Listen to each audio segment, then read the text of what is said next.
Itinanggi ng hepe ng Pasay City Police na may ineskortan silang mga personalidad sa Senado. Base sa nakuhang video ng GMA News, isang police mobile ang lumabas sa Senate basement parking noong Huwebes sa madaling araw kung kailan sinasabing umalis ng Senado si Senador Bato de la Rosa. Ang minorya naman sa Senado nais paimbestigahan ang nangyaring gulo. Nakatutok si JP Sorian.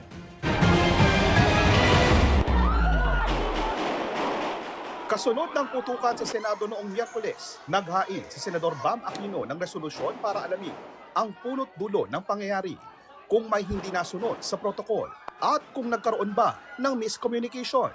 Merong nangyaring pagputok, maraming empleyado ang inakalang mamamatay sila. Kami mga senador, hindi rin malinaw. Hanggang ngayon, hindi rin malinaw kung ano ba talaga yung nangyari at mahalaga sa taong bayan na malaman natin, let's get to the bottom of this, what really happened that night. Panawagan ni Senador Raffy Tulfo, transparent investigation at mapanatili ang integridad at kredibilidad ng Senado at hindi ang anyay pansariling interes ng ilan. Si Senador Panfilo Lacson naman tinawag na hindi patas at malisyoso ang mga hinalang may alam daw silang mga minority senators sa nangyaring pamamarin, lalo't nakauwi na sila noong mga oras na iyon. Malayo daw ito sa katotohanan at walang basihan para paghinalaan sila na may alam sila sa mangyayari. Sabi naman ni Senador Risa Ontiveros, kung sino man daw ang mga nagbibintang, sila ang mas may dapat na ipaliwanag. Gaslighting sila sa ganyang pangingintriga, which is beneath the dignity of senators. Matapos mangyari ang putukan sa Senado, umalis sa Senado si Senador Bato de la Rosa.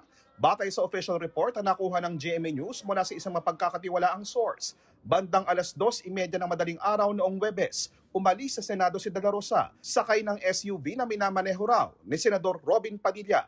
Kasama nilang isang hindi kilalang babae. Sa mga videong kuha ng GMA News sa pagitan ng alas 2 at alas 3 ng madaling araw noong Huwebes, may mga sasakyang nakunang lumabas sa Senate basement parking.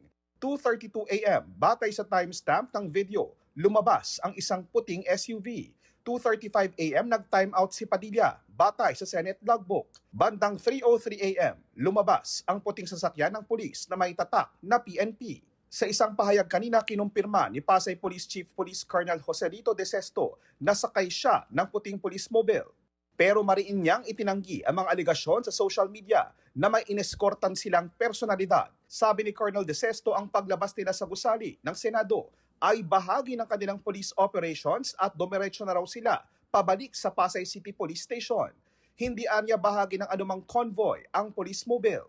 Hindi po namin nakita kung sino yung sumakay doon sa van. Gusto ko lang pong linawin na hindi po ako kasama sa convoy doon sa sinasabi po na paglabas po ni Senator De La Rosa.